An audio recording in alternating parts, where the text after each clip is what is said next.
आपके पूर्वजों की नाव धर्म का ठेका लेने वालों ने डुबो दी। क्योंकि अब हमसे पूछोगे तो हम तो राधे ही राधा चिल्लाते हैं। हम कोई चमत्कारी नहीं है, ना हम कोई साधु है, ना हम कोई संत है। ये जो है जितने भी संत हैं अब इनको सोचना पड़ेगा, विवश कर दूंगा, ऑनलाइन रखूंगा, नजर तक हानि भर लेंगे। नमस्कार दोस्तों, आज हम अपने प्रोग्राम में एक बहुत ही बड़ा मुद्दा लेकर आए हैं जो आप और आपकी गुजरी हुई हजारों पीढ़ियों से वास्ता रखता है। जी हाँ, हमारा मुद्दा है धर्म और धर्म गुरुओं की कथा कहानियों में। हमारे पूर्वज धर्म की नाव पर बैठकर भवसागर से पार होने की उम्मीद लेकर नाव पर बैठे रहे और भरोसा उन धर्म की नाव चलाने वाले नाविक धर्म गुरुओं से करते रहे कि ये हमें भवसागर से पार कर देंगे। और ये उम्मीद हजारों सालों से चली आ रही है। इसमें सबसे बड़ी अचंभे की बात यह है कि कोई भी ये बताने वाला नहीं था कि ये नाव भवसागर से पार गई या भवसागर में डूब गई। लेकिन अब सब पता लग गया कि आपके पूर्वजों की नाव धर्म का ठेका लेने वालों ने डुबो दी या पार कर दी। तो बने रहिए हमारे साथ और जानिए, परखिए, पहचानिए कौन है डुबोने वाला और कौन है पार लंघाने वाला।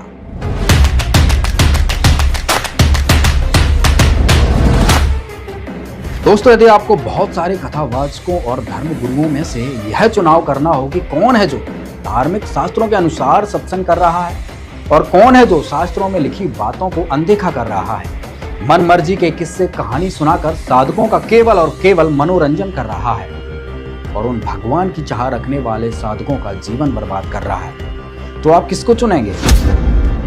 आपने सोच लिया होगा। बस यही चुनाव आपने इस पूरी वीडियो देखने के बाद करना है। आज हम इन कथावाचकों के बारे में बात करेंगे जिनके आज लाखों चाहने वाले हैं, लेकिन क्या वह शास्त्रों के अनुसार भक्ति बता रहे हैं? क्या उनके द्वारा बताई हुई कथा कहानी या उनके द्वारा बताए हुए मंत्र वेदों और शास्त्रों से मिलते हैं? क्योंकि कौन सही और कौन गलत, इसका फैसला किसी के बताए ज्ञान को कहने मात्र से नहीं होता है। यह तो तभी होगा जब उनके द्वारा बताई गई बातें हमारे वेद और गीता में सिद्ध होंगी। तो आइए देखते हैं ये वीडियो।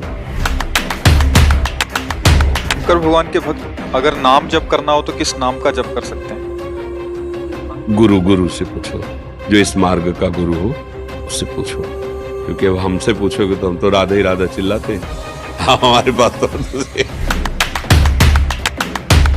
मेरी संपूर्ण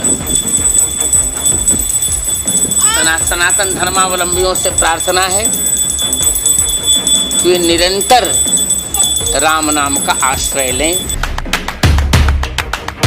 सब जानते हैं पूर्णांक में 72 पंक्तियों में 9 दोहे में गोस्वामी जी ने राम नाम की महिमा और राम नाम की वंदना की।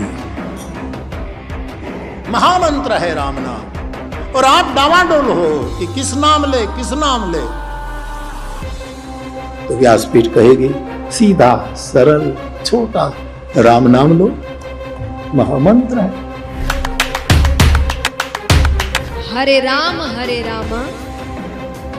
रामा रामा हरे हरे, हरे कृष्णा कृष्णा कृष्णा हरे।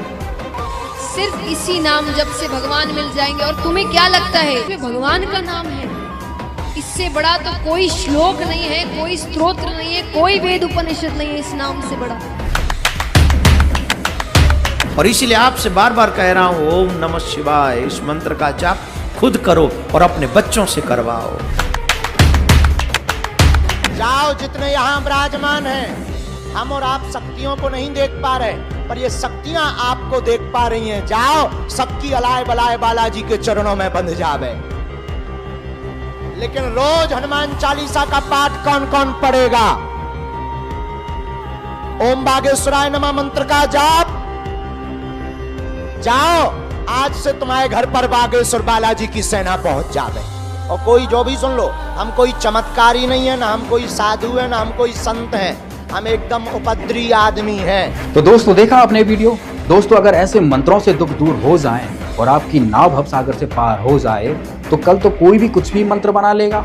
कल तो अमेरिका वाले भी मंत्र बना लेंगे, ओम अमेरिकाय नमः। तो क्या उनके दुख दूर होने लग जाएंगे? उनको मोक्ष मिल जाएगा? नहीं होंगे। क्योंकि यह बिल्कुल ही शास्त्र विरुद्ध साधना है। खुद के बनाए हुए मंत्र हैं जो किसी को लाभ नहीं दे सकते। यदि आपको लाभ चाहिए, यदि आप सही भक्ति करना चाहते हैं तो देखिए जगत गुरु तत्वदर्शी संत रामपाल जी महाराज द्वारा वेद और गीता से प्रमाणित ज्ञान। तो परमेश्वर ने कहा कि जो बीचली पीढ़ी आवेगी उसके अंदर ये काल के दूत बहुत पनपेंगे। 12 पंथ तो ये लगातार हैं और काल ने कहा था और अनेक पंथ चलाऊं या वद जीवों को भरमाऊं। साधना करने का खूब कोशिश की हमने। अब पढ़े गीता और नाम ले हरे कृष्ण कृष्ण कृष्ण हरे हरे राधे राधे। कोई बात हुई या? बालकों का खेल बना रखा हमने, भगवान की तरफ जरा भी ध्यान नहीं दिया। गीता जी में है कहीं ये मंत्र, फिर जाप किस लिए कर रहे हो? परमात्मा का विधान है ये। हमने गीता जी के अतिरिक्त, वेदों के अतिरिक्त किसी की भी आदेश की पालना नहीं करनी है। यदि हम परमात्मा के विधान के विरुद्ध किसी की आज्ञा का पालन करके साधना करते हैं तो वो शास्त्र विधि को त्याग का मनमाना आचरण है। तो कहने का भाव है ने अपने मनमुखी मंत्र लोक वेद जनता में ठोक दिया और सबकी दुर्गति हो रही है। उन संतों की भी दुर्गति हो रही है जो इस पंथ के प्रवर्तक थे। अब कारण क्या था कि उनके पास तत्व ज्ञान नहीं था। तो पुण्यात्माओं, अब हमने वो मोक्ष प्राप्त करना है जहां जाने के बाद फिर लौटकर हम कभी संसार में नहीं आते। तो वो कौन है? वो परम अक्षर ब्रह्म है, वो सतपुरुष अमर पुरुष है। गीता अध्याय नंबर 7 के श्लोक नंबर 29 में गीता ज्ञान दाता ने कहा कि अर्जुन, जो मैंने तुझे ज्ञान बताया है कि तत्वदर्शी संत की खोज कर ले। फिर वो तत्वदर्शी संत तुझे उस परमात्म तत्व का ज्ञान बताएगा, वो तत्व ज्ञान बताओगा तेरे को। उस तत्व ज्ञान को समझने के पश्चात उसमें लिखा 7वें अध्याय के 29वें श्लोक में कहा है कि जरा मरण मोक्षाय यतन्ति ते, जो माम आश्रित है, यानी मेरे द्वारा दिए गए इस ज्ञान को आश्रय बनाकर तत्वदर्शी संत की खोज कर लेते हैं। और जो केवल यहाँ जरा माने बुढ़ापा, वृद्धावस्था का दुख, मरण माने मृत्यु, जरा और मरण से छूटने के लिए जो प्रयत्न करते हैं और संसार की किसी वस्तु की जो डिमांड नहीं रखते, वे ब्रह्म तत्व विदु और वो उस परमात्मा तत्व ब्रह्म को जानते हैं और अखिलम च अध्यात्म, सारे अध्यात्म को जानते हैं और सभी कर्मों से परिचित है। यहाँ के सभी कर्मों से और पूरे अध्यात्म मार्ग से वो लोग परिचित हैं जो केवल जरा और मरण से मोक्ष के लिए ही प्रयत्न कर रहे हैं। 8वें अध्याय के प्रथम श्लोक में गीता ज्ञानदाता से अर्जुन ने पूछा, किम तत्ब्रह्म, जिस तत्ब्रह्म को जानकर प्राणी केवल जरा और मरण से, इस कष्ट से छूटने का प्रयत्न करता है, तो वो तत्ब्रह्म क्या है, कौन है वो भगवान? गीता ज्ञानदाता ने गीता अध्याय नंबर 8 के श्लोक नंबर 3 में उत्तर दिया है, वो परम अक्षर ब्रह्म है। देखिएगा अध्याय नंबर 7 का श्लोक नंबर 29, ये 29 नंबर है। इसमें कहा कि जरा मरण मोक्षाय माम आश्रित्य यतन्ति ये, माम आश्रित्य, मेरे इस ज्ञान का आश्रय करके कि तत्वदर्शी संत को खोज लो, तो वो यतन्ति ये जो प्रयत्न करते हैं, जरा और मरण मोक्ष है, जरा और मरण के मोक्ष के लिए ही जो प्रयत्न करते हैं, ते ब्रह्म तत्विदु कृत्स्नम अध्यात्म से कर्म अखिलम, वह पूरे अध्यात्म को, तत्व ब्रह्म को और सभी कर्मों से परिचित हैं, जानते हैं। विदु माने जानते हैं। इन्हीं का अनुवाद पढ़ते हैं। जो मेरे शरण होकर जरा और मरण से छूटने के लिए, जरा माने बुढ़ापा, वृद्धावस्था होती है, इन लोगों ने लिख दिया ने, वे पुरुष उस तत्ब्रह्म उस ब्रह्म को, संपूर्ण अध्यात्म को, संपूर्ण कर्मों को जानते हैं। ये तीसरा श्लोक में ये कहा है 8वें अध्याय के कि केवल जो मुझे ही सब कुछ समझ रहे हैं वो मुझे ही जानते हैं, वो तो मुझे ही जानते हैं बस। फिर यहाँ बताया 8वें अध्याय का प्रथम मंत्र में अर्जुन ने पूछा गीता जी में, किम तत्ब्रह्म, किम अध्यात्म, किम कर्म पुरुषोत्तम, अधिभूतम से किम प्रोक्तम, अधिदेवम किम उच्यते। इसका वह ब्रह्म क्या है, और इसका 8वें अध्याय के तीसरे श्लोक में उत्तर दिया है गीता ज्ञानदाता ने। 8वें अध्याय के तीसरे श्लोक में वो परमाक्षर ब्रह्म है। अब इससे सिद्ध हो गया गीता ज्ञानदाता से कोई अन्य परम शक्ति है जो जीव को पूर्ण सुखी कर सकती है और पूर्ण मोक्ष प्रदान कर सकती है। अब यहाँ गीता अध्याय नंबर 8 के श्लोक नंबर 5 और 7 में गीता ज्ञानदाता ने कहा है कि मेरी भक्ति कर मुझे ही प्राप्त होगा। और 8वें अध्याय के 8, 9, 10 में 3 मंत्रों में कहा कि उस परमेश्वर परम अक्षर ब्रह्म की यदि तू साधना करेगा, उसकी भक्ति की कमाई के बल से, योग के बल से, भक्ति की शक्ति की ताकत से, तो उसको प्राप्त हो जाएगा। 8वें अध्याय के 13वें श्लोक में गीता ज्ञानदाता अपनी साधना का मंत्र बताता है, ओम इति एकाक्षरम ब्रह्म व्यवहारन माम अनुसमन ये प्रयाति तजन देहम स याति परमाम गतिम। मुझ ब्रह्म का केवल एक ओम मंत्र है, और जो इसकी अंतिम श्वास तक सिमरण करता हुआ, इसका अंतिम श्वास तक सिमरण करता हुआ छोड़कर जाता है, वो ओम से मिलने वाली परम गति को प्राप्त होता है।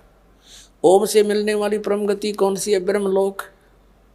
8वें अध्याय के 16वें श्लोक में कहा कि ब्रह्मलोक पर्यंत, ब्रह्मलोक में गए हुए प्राणी फिर वापस जन्म मृत्यु में आते हैं, तो इससे भी पूर्ण मोक्ष नहीं हुआ।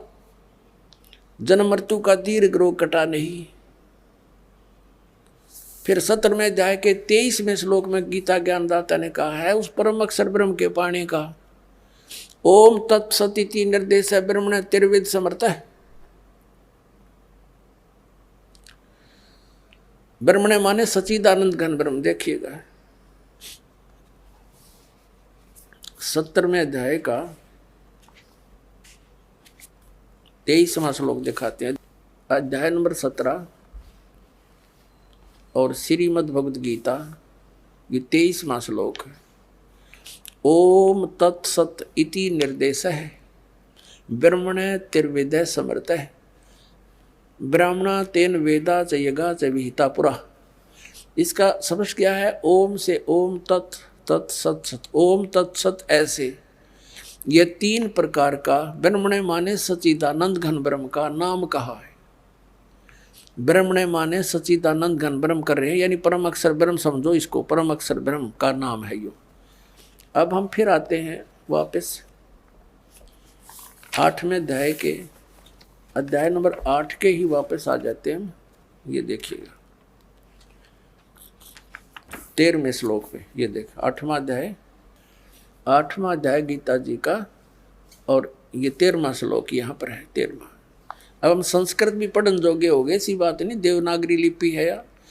ओम इति एकाक्षरम ब्रह्म व्यवहारण माम अनुसमरण ये प्रयाति तजन देहम स याति परमाम गतिम।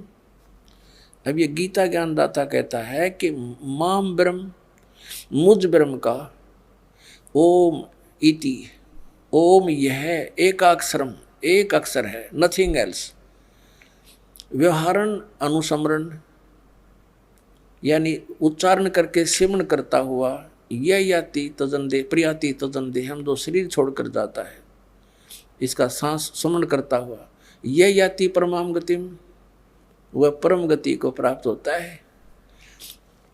यहां से शुरू होता है ओम ओम। जो पुरुष ओम इस एक अक्षर ब्रह्म को उच्चारण करता हुआ और उसके अर्थ स्वरूप मुद निर्गुण ब्रह्म का चिंतन करता हुआ शरीर को त्याग कर जाता है, वह पुरुष परम गति को प्राप्त होता है। ओम से होने वाली परम गति वो कौन सी है? ब्रह्मलोक। ब्रह्मलोक में गए हुए प्राणी फिर पुनरावृत्ति में आते हैं। देखिएगा 8वें अध्याय का यही फिर 16वां श्लोक। हे अर्जुन, ब्रह्मलोक पर्यंत सब लोग पुनरावृत्ति में हैं। ये स्टार लगा के इन्होंने यह विश्लेषण भी किया है। अर्थात जिनको प्राप्त होकर पीछे संसार में आना पड़े, वहां जाकर भी फिर वापस संसार में आना पड़े, ऐसे पुनरावृत्ति बोलते हैं इसको। पुनरावृत्ति, इसका विश्लेषण किया, पुनरावृत्ति का अर्थ डिफाइन किया इन्होंने। तो इससे सिद्ध हो गया कि ब्रह्मलोक में गए हुए प्राणी भी वापस आते हैं, ओम नाम का जाप करने वाले। आगे गए ना बावड़े, रहते भी सब जाही, बिन साहेब की बंदगी कहीं छोड़ ठिकाना नहीं। तो कौन से मंत्र का जाप किया उन महापुरुषों ने जिनको मोक्ष प्राप्त हुआ? सतनाम का। और सतनाम है 2 अक्षर का, जिसमें एक ओम मंत्र है, एक तत् है, वो सांकेतिक है। श्रीमद् भगवत गीता अध्याय नंबर 17 के और श्लोक नंबर 23 में स्पष्ट किया कि ओम तत्सत इति निर्देश है ब्रह्मण त्रिविध समर्थ है। ओम और तत् जो सांकेतिक शब्द है, तत् ये दास बता सकता है इस पृथ्वी पर और किसी के पास नहीं है। यदि इस दास से चुरा कर नाम लेकर के और फिर उसने आगे कोई गुरु पद प्राप्त आप पे स्वयंभू गुरु बनकर को दान कर रहा है तो महा दुश्मन है समाज का। पहले वालों ने नाश कर दिया, वो और कर देगा। उससे भी हमने बचना है। ऐसे कोई पाखंडी कहीं मिल जावे उससे भी बचाना है। जनता को समझाना है कि नकली है, इसको कोई अधिकार नहीं है। ठीक है, मानने उसका भला, ना तो भाई उनकी मर्जी, नहीं मानने तो कहीं भी जाओ, वो उनकी सजा मिलेगी फिर भगवान के दरबार में। तो सतनाम 2 अक्षर का है, एक ओम और एक तत्। और सत जो उसमें शब्द है वो आदि नाम है, इसको सार नाम भी कहते हैं, वो भी गुप्त है। तो गीता अध्याय नंबर 8 के श्लोक नंबर 13 में गीता ज्ञानदाता कहता मेरा एक ओम मंत्र है, बस, नथिंग एल्स। मुझ ब्रह्म का केवल एक ओम मंत्र है। और जो इस ओम का जाप करता है, इस ओम से मिलने वाली परम गति को प्राप्त होता है, वो ब्रह्मलोक है। ओम का साधक ब्रह्मलोक में प्राप्त हो जाता है और वहां से भी पुनर्वृत्ति में आता है, जन्म मृत्यु होती है। और तत् ये सांकेतिक है। 3 पुरुष हैं गीता जी अध्याय नंबर 15 के श्लोक नंबर 1 से लेकर 4 में और 16 और 17 में कंसेप्ट क्लियर कर रखा। संसार रूपी वृक्ष की संकेत दिया है, लेकिन कबीर परमेश्वर जी ने, क्योंकि तत्वदर्शी संत रूप में आए थे मालिक, उन्होंने उसका विस्तृत जानकारी दी है। और गीता जी अध्याय नंबर 15 के श्लोक नंबर 1 में यही कहा है कि जो संसार रूपी वृक्ष के सभी विभागों को जानता है, स वेदवित, पत्तों सहित जानता है जड़ से लेकर, वो तत्वदर्शी संत है। वो स्वयं परमेश्वर ही आते हैं। वो चौथे अध्याय के 32वें श्लोक में वो भी स्पष्ट किया है कि ब्रह्मणे मुखे सच्चिदानंद घन ब्रह्म के द्वारा अपने मुख से बोली हुई वाणी में यज्ञों यानी धार्मिक अनुष्ठानों की जानकारी विस्तार से कही गई है। चौथे अध्याय के 34वें श्लोक में कहा कि उस तत्व ज्ञान को तत्वदर्शी संत ही जानते हैं, उनसे पूछो। अब एक तो परमात्मा स्वयं आकर बोल कर गए तत्वदर्शी संत के रूप में, वह तो ब्रह्मण मुखे होगी, परमात्मा की बोली हुई वाणी, कबीर वाणी। और फिर उस वाणी को कोई समझेगा, वो तत्वदर्शी संत है। तो आज तक कबीर परमेश्वर की वाणी को कोई नहीं समझ सका। इस दास पर मेहर करी परमात्मा ने, इन सदग्रंथों को जाना, सद्बुद्धि दी परमेश्वर कबीर जी ने और उनको खोला। अब हम उस प्रसंग पर आते हैं। तो परमात्मा ने जैसे गीता जी अध्याय नंबर 15 के श्लोक 16 और 17 में 3 पुरुष बताए, सरपुरुष, अक्षर पुरुष, 16वें श्लोक में 15 जाएगी। फिर ये इनके विषय में बताया कि ये भी नाशवान, इनके अंतर्गत जितने प्राणी इनके लोक में वो भी नाशवान, केवल जीवात्मा किससे की नहीं मरती, वो तो गधे की भी ना मरती। फिर 17वें श्लोक में 15वें अध्याय में कहा है कि उत्तम पुरुष तो अन्य है। वो उत्तम पुरुष तो कोई और है, इन दोनों से न्यारा है, और वही परमात्मा कहलाता है। और वही लोकतरम अविषय विवर्ती अवय ईश्वर है। वो तीनों लोकों में प्रवेश करके सबका धारण पोषण करता है, वो है अविनाशी भगवान। तो इस 3 पुरुषों के 3 मंडल हैं, 3 लोक हैं। एक तो 3 लोक इस काल ने नकल करे रखी है सतलोक की, इसने अपने एक ब्रह्मांड में भी अलग अलग लोक बना रखे हैं, जैसे पृथ्वी लोक, पाताल लोक और ऊपर स्वर्ग लोक। ये भी 3 लोक कहलाते हैं। और ये 3 लोक अलग हैं, एक तो ब्रह्म का लोक सरपुरुष का, और एक अक्षर पुरुष का लोक। ब्रह्म का जो सरपुरुष का कितना क्षेत्र है, 21 ब्रह्मांड है इसके लोक में, और अक्षर पुरुष के 7 संख ब्रह्मांड है, वो उस अक्षर पुरुष का लोक। और तीसरा जो है वो ऊपर के लोक हैं, सतलोक, अलखलोक, अगमलोक और अनामी लोक। तो उन 4 लोकों में परमात्मा कबीर जी ही अन्य रूप धारण करके रहते हैं मनुष्य दृश्य ही। तो इस प्रकार ये 3 पुरुष माने परमात्मा, 3 प्रभु। तो सरपुरुष का ये ओम मंत्र है जिसको ब्रह्म कहते हैं। अक्षर पुरुष का ये तत्व है जो सांकेतिक ये दास बताओगा, जो ये तत्व और ओम मिलकर के सतनाम बनेगा। तो ओम के मंत्र की कमाई हमें काल से छुटवाएगी, और तत्व मंत्र की जो है हमने 7 संख ब्रह्मांडों को पार करना है उस अक्षर पुरुष के, उनका ऋण है, उसकी कमाई है। और जो सार नाम है, आदि नाम है, वो मंत्र हमें सतलोक में स्थायी स्थान दिवाएगा। तो इस प्रकार परमात्मा पावेगा।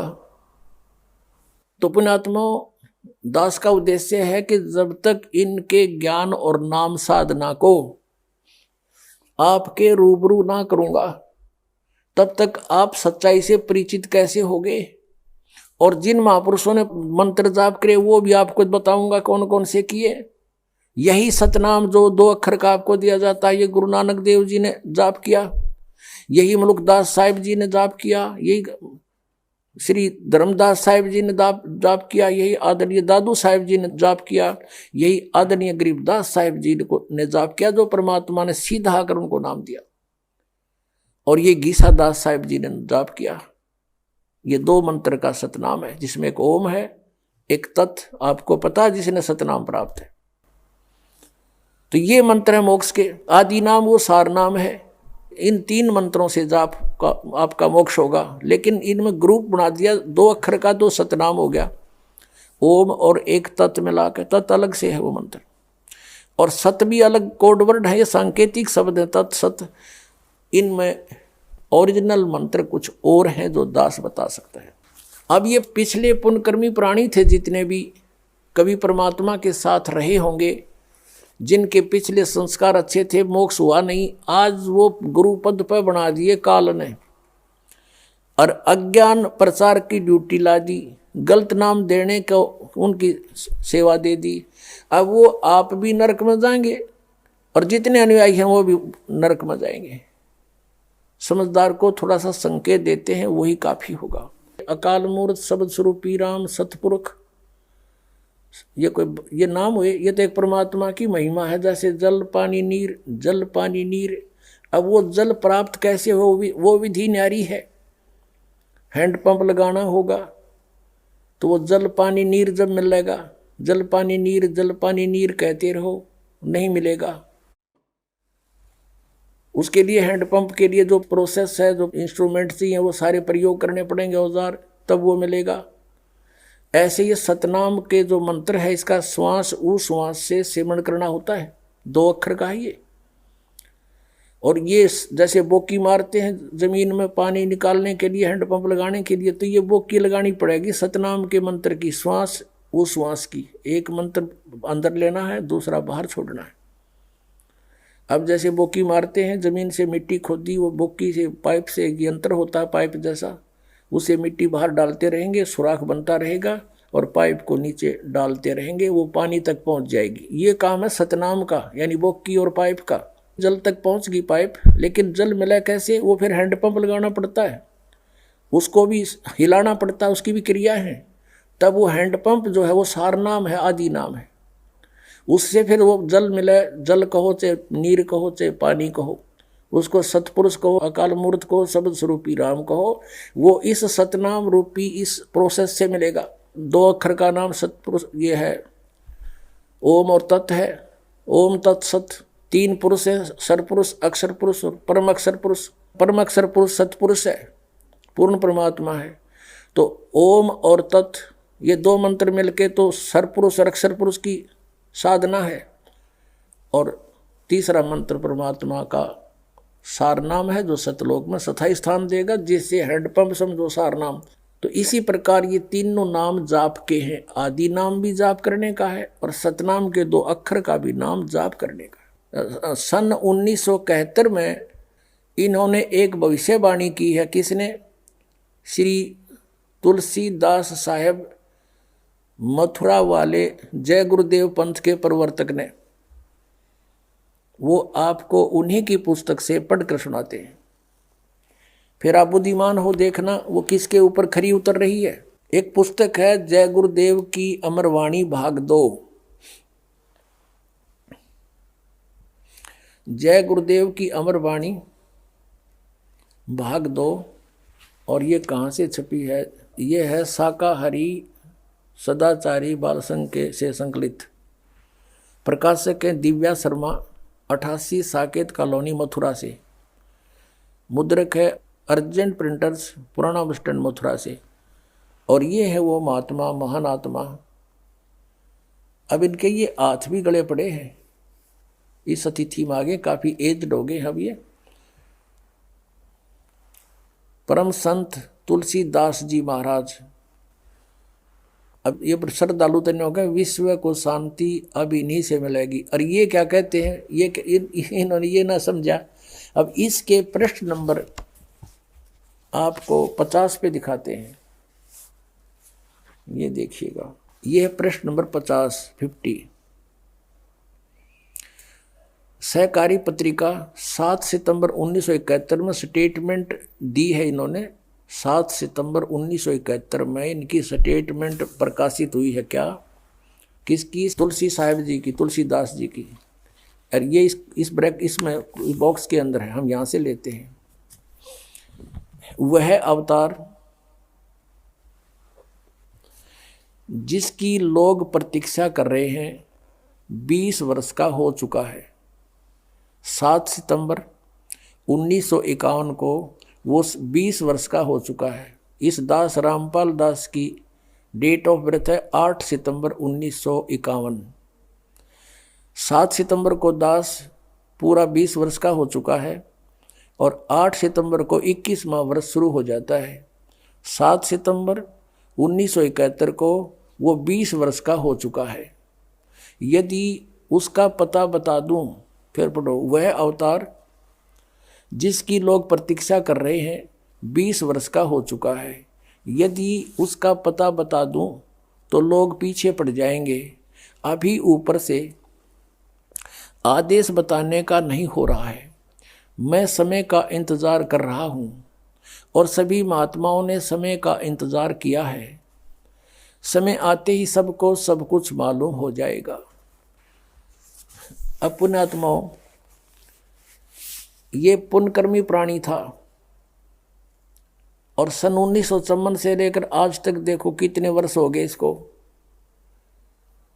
लगभग 67 वर्ष हो गए। और आज से इसने 40 वर्ष पहले ये भविष्यवाणी करी थी कि वो 20 वर्ष का हो चुका है वो अवतार। और ये कहें इससे शांति मिलेगी किससे? यो श्री तुलसीदास जी से। और ये कहता है और संत है कोई, वो अवतार है, वो प्रगट हो चुका है और उसके 20 वर्ष की आयु वाली है।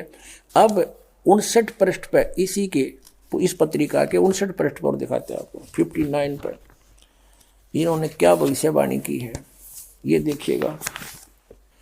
ये वही जय गुरुदेव की अमरवाणी है और इसकी हम 59 पृष्ठ पर पढ़ेंगे। 59 यहाँ से शुरू करते हैं। परिवर्तन का कारण भारतवर्ष बनेगा। भारतवर्ष में को विश्व में परिवर्तन का कारण अब बनना होगा। त्रेता में विश्व युद्ध का कारण भारतवर्ष था और द्वापर में भी विश्व युद्ध का कारण भारतवर्ष था और इस समय भी भारतवर्ष को ही कारण बनना होगा। मुस्लिम राष्ट्रों में भारी कलह होगी। सभी मुसलमान आपस में लड़कर समाप्त हो जाएंगे। अधिकांश छोटे छोटे देश टूटकर बड़े राष्ट्रों में मिल जाएंगे। भारतवर्ष इन सब का अगुवा होगा। चीन के समस्त वैज्ञानिक प्रगति को चूर्ण करके चीन को नष्ट कर दिया जाएगा। चीन में बचे खुचे लोगों की सहायता भारत करेगा। इसी बीच तिब्बत भारत को मिल जाएगा। यदि सभी राष्ट्र आपस में मिलकर भारतवर्ष पर आक्रमण करें तो भी इसे कोई जीत नहीं सकता है। भारत में नए सिरे से संगठन होगा। यदि विश्व के सभी राष्ट्र जी जान से यह प्रयास करें कि सुरक्षा परिषद अमेरिका से हटकर भारतवर्ष में न जाने पावे तो यह कदापि नहीं होगा। सुरक्षा परिषद भविष्य में भारत में चली आएगी। महापुरुष का जन्म भारत के एक छोटे से गांव में हो चुका है, जिसके विषय में 7 सितंबर 1971 को ये स्वामी तुलसीदास जी कह रहे हैं वो 20 वर्ष का हो चुका है उसका जन्म। अब बता है, अब ये है सहकारी पत्रिका 28 अगस्त 1971 को इसने स्टेटमेंट दी। इसमें नाम नहीं बताया। फिर 7 सितंबर को क्लियर कर दिया कि आज वो 20 वर्ष का हो चुका है। इसमें लिखा कि महापुरुष का जन्म भारतवर्ष के एक छोटे से गांव में हो चुका है और वह व्यक्ति मानव इतिहास का सबसे महत्वपूर्ण व्यक्ति बनेगा। उसे जनता का इतना बड़ा समर्थन प्राप्त होगा कि आज तक किसी को नहीं मिला है। वह महापुरुष नए सिरे से विधान बनाएगा और वह विश्व के संपूर्ण देशों पर लागू होगा। उसका एक झंडा होगा और एक भाषा होगी। अपने आत्मा कबीर परमेश्वर आए थे क्योंकि वो परमात्मा है, उनकी जानकारी, क्योंकि वे स्वयं परमेश्वर हैं और परमेश्वर की महिमा को परमेश्वर ही जान सकता है। इसलिए उन्होंने अपनी महिमा आपा आके बताई कि हम ही अलख अला हैं कुतुब गोस और पीर, गरीबदास खालिक धनी हमरा नाम कबीर। अब रामानंद जी से परमात्मा कबीर जी अपना परिचय दे रहे हैं, लेकिन वो समझ नहीं पा रहे कि ये सच्चाई बोल रहे हैं। जैसे तुलसीदास जी हुए हैं जो जिन्होंने रामायण लिखी है। कौन सी रामायण? श्री रामचंद्र जी वाली रामायण लिखी है। उनकी दिव्य दृष्टि खुल गई थी। इस दिव्य दृष्टि की कुछ रेंज होती है, जैसे सूक्ष्मदर्शी की होती है दूरबीन की। उसकी अपनी अपनी रेंज होती है, कहाँ तक देख सकती है। तो ऐसे उस तुलसीदास जी ने लाखों वर्ष पहले की घटना घटी हुई श्री रामचंद्र जी और रावण के बारे में वो एज इट इज अपनी भाषा में, अपने लैंग्वेज में, चौपाइयों में, दोहों में लिख दी। इसी प्रकार आदरणीय गरीबदास साहिब जी ने परमात्मा से परिचित होकर के परमेश्वर ने उनका ज्ञान योग दिव्य दृष्टि खोल दी थी। उसके बाद गरीबदास जी ने परमेश्वर के पहले और आगे के सब घटनाओं का, दृष्टांतों का विवरण अपनी लैंग्वेज में, अपनी वाणी में लिखा है, तुलसीदास जी की तरह। तो यहाँ कहा कि ए स्वामी सृष्टा में, कबीर साहब जी परमेश्वर जी बता रहे हैं, ए स्वामी सृष्टा में सृष्टि हमारे तीर, दास गरीब अधर बसूं अवगत सत कबीर। मैं ऊपर रहता हूँ श्लोक में, सह शरीर हूँ और वहाँ से चल कर आया हूँ। परमात्मा जन्म नहीं लेते। कोई ये कहे कि हमारे गुरु जी भी चल कर आए हैं, ये तो जन्म लेकर आए माता से। वो परमात्मा स्वयं चल कर आए हैं और उन्होंने अपनी महिमा आप पे बतानी पड़ी। आप पे आरती आप पे साजे, आप पे किंगर आप पे बाजे, आप पे ताल झांझ जनकारा, आप नचे आप देखनारा। पुण्यात्माओं, परमात्मा ने 600 वर्ष पहले कबीर सागर में जो लिपि बचा, उनकी अमरवाणी श्री धर्मदास जी ने लिखी है, उसमें कहा कि 12वां पंथ कबीर पंथ होगा और उसमें हम ही चलकर आएंगे और सब पंथ, यानी गरीबदास जी के रूप में नहीं, गरीबदास जी वाले पंथ में आगे चलकर हम ही आएंगे और सभी पंथों को मिटाकर एक पंथ लाएंगे। 600 वर्ष पहले, 650 वर्ष पहले परमात्मा ने कहा था जब वो आए कि धर्मदास पूरे विश्व पर एक ज्ञान रहेगा और एक ही भगवान रहेगा। मेरी महिमा पूरे विश्व में होगी और उस समय पूरे विश्व में शांति होगी, भगवान से डरने वाले व्यक्ति हो जाएंगे या माया की दौड़ खत्म हो जाएगी। तो उस समय परमात्मा ने कहा था कि हम ही आएंगे। कबीर जी वो स्वयं नहीं आए तो अपना दास भेज दिया। तो जिसके विषय में श्री ये तुलसीदास साहेब जी ये मथुरा वाले प्रबंधक यानी संत भविष्यवाणी कर रहे हैं, वो ये दास है। अब आप पे आरती आप पे साजे, आप पे किंगर आप पे बाजे, आप पे ताल झांझ झनकारा, आप नचे आप देखण आ रहा। अब ये तो महापुरुष है, इसको अवतार कहो चाहे कुछ को, लेकिन ये दास तो दास है। आपको भौंक के बोल रहा है, दास परमेश्वर का कुत्ता है। आप धनियों को जगा रहा है कि आपको बहुत हानि करेगा ये काल।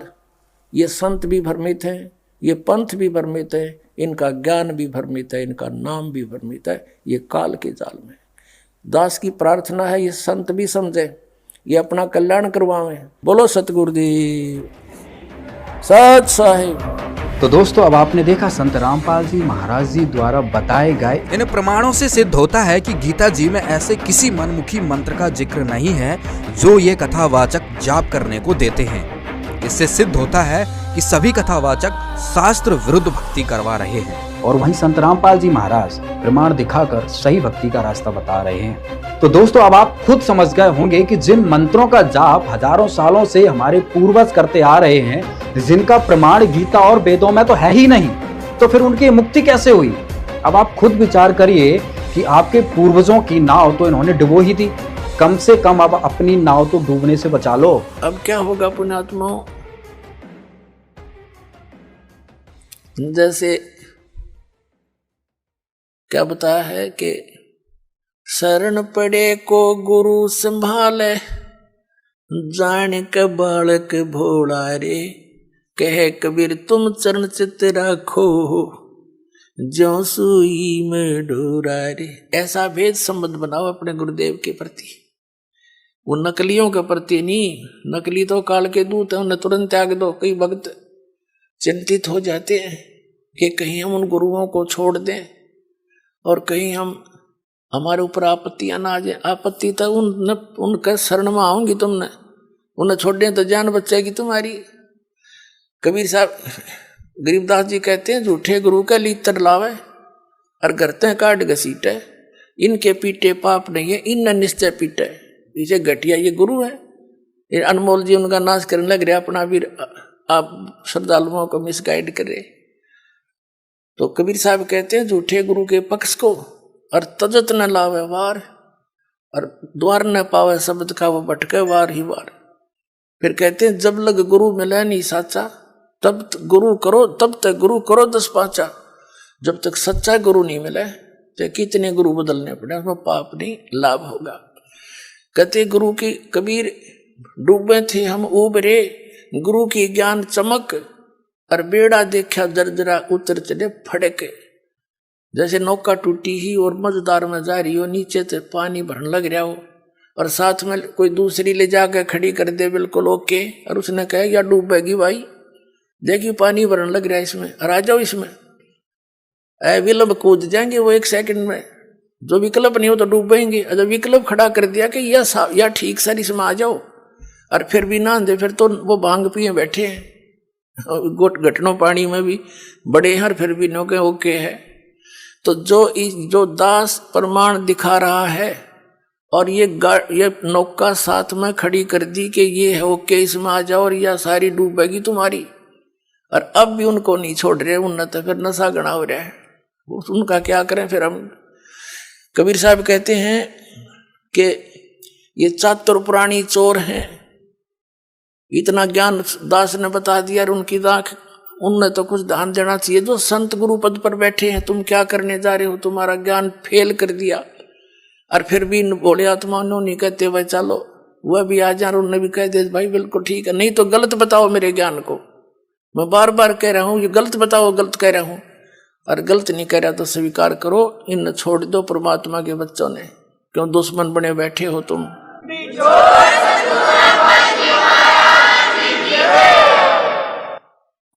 तो पुण्यात्माओं,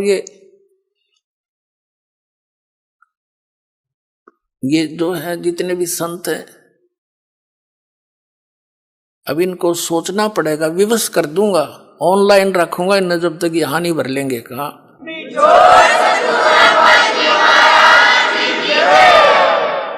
और क्योंकि ये भोले सरदार कबीर साहब कहते हैं चातुर प्राणी चोर हैं, जैसे मधु परमहंस हरिये न्यू कह बोला हमने आध्यात्मिक ज्ञान चर्चा ना करी। इससे सिद्ध है कि ये परमार्थी नहीं है।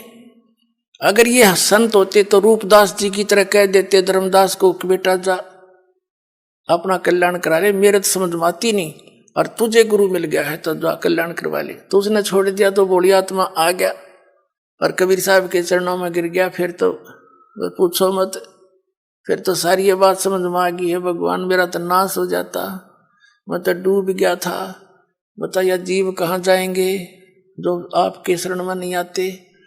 परमात्मा ने कहा था तू ज्यादा चिंता मत कर, या बीचली पीढ़ी का समय आओगा ना जो 5500 वर्ष बीत जाएगा कलयुग, तब देखूंगा मैं सारा ने, और तू भक्ति कर, तेरे वंश भी तभी पार होंगे जब मैं दोबारा आऊंगा। अब परमात्मा ने आए तो दास भेज दिया पुण्यात्मा, 100 की 100 साची मान लेना। ये सब प्रमाण बताने लग रहे।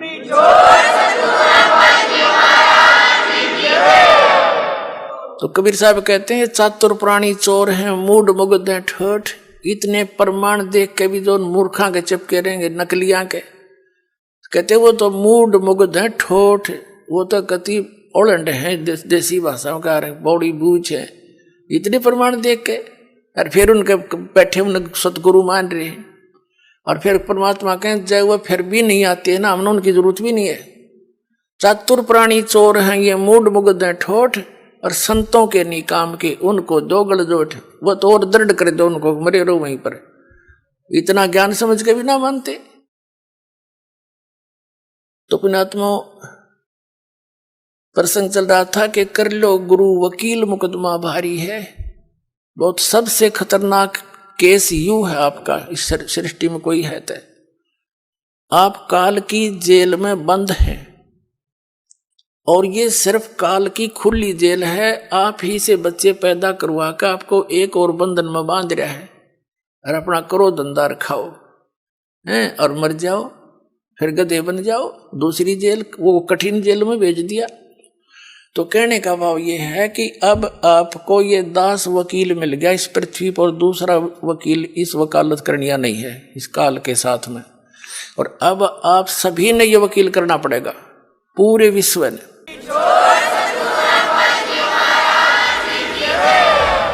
इस पूरी पृथ्वी पर जगत गुरु तत्वदर्शी संत रामपाल जी महाराज जी के ही पास पूर्ण आध्यात्मिक ज्ञान है। आप संत रामपाल जी महाराज के मंगल प्रवचन प्रतिदिन सुने और आध्यात्मिक ज्ञान की गुत्थी को सुलझाएं। वीडियो देखकर यदि आपके मन में कोई सवाल उठा हो तो हमें जरूर कमेंट्स करके बताइए।